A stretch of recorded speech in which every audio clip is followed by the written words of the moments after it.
community garden to show you where I am taking my pollinator data. You don't need to go to a place like this. You can use your own backyard or a park that you go to a lot or a neighbor's yard, anywhere where there are at least a few flowering plants.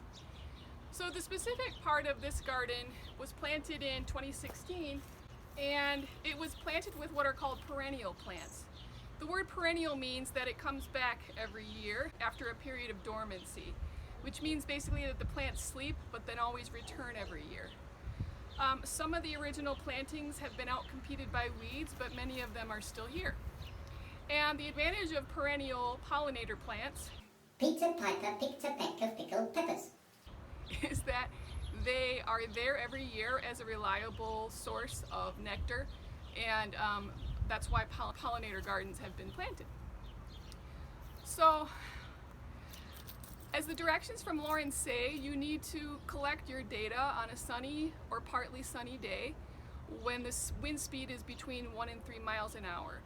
This is for obvious reasons, because there's going to be a lot less insect activity when it's windy.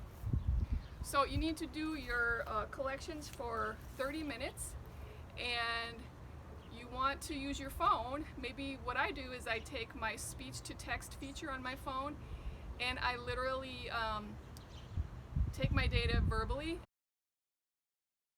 and then I transfer that to the website later.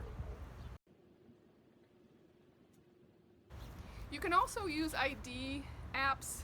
I use Picture This to identify plants, and there's also identification apps that are free or very cheap for insects. One thing I've noticed doing this activity is that you get into a completely different mental state after looking at insects for 30 minutes.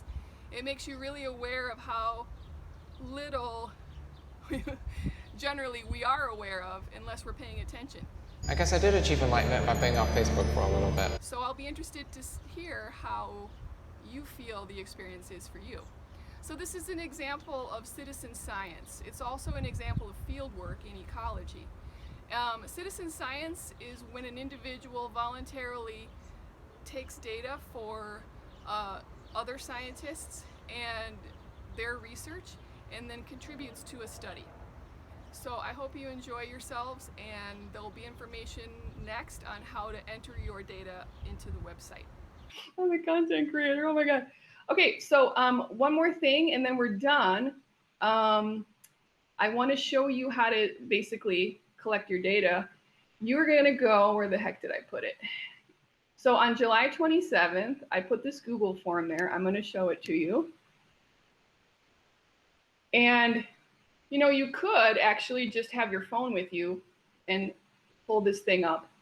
This is where you're going to enter your pollinator data for future use in your own as well as classroom research. So the beauty of the Google form, as I'm sure you've learned, is that when you answer these questions, like let's say 50 of us do it, all that data is going to go to an Excel spreadsheet. And then when we get all the data after 8 weeks of pollinator collecting, then we can figure out what questions we want to ask. And many of you will be able, if you're interested, to generate hypotheses about, you know, where you think more bees will be and why, or what's going to have the highest pollinator count, certified pollinator gardens or vegetable gardens, that kind of thing. So very straightforward. You put your name. Please don't forget to put the address of your data collection, whether it's your house or somewhere in, you know, Reese Park or whatever.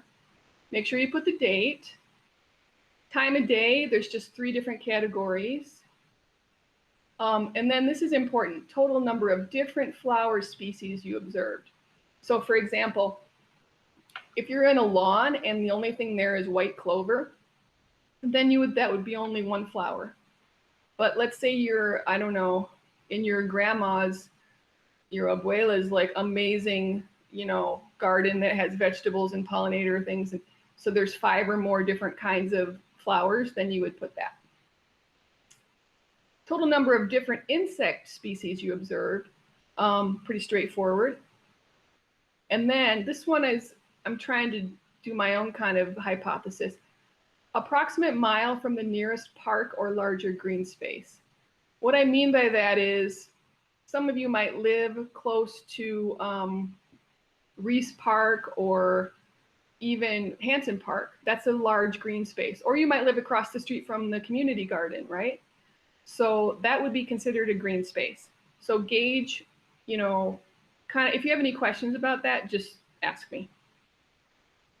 Then I want total number of bees only, total number of butterflies only, flies only, wasps only. I'm separating out the data so that we can generate questions from it later. And then, you know, finally true bugs only. And then you just hit submit, and there you have it.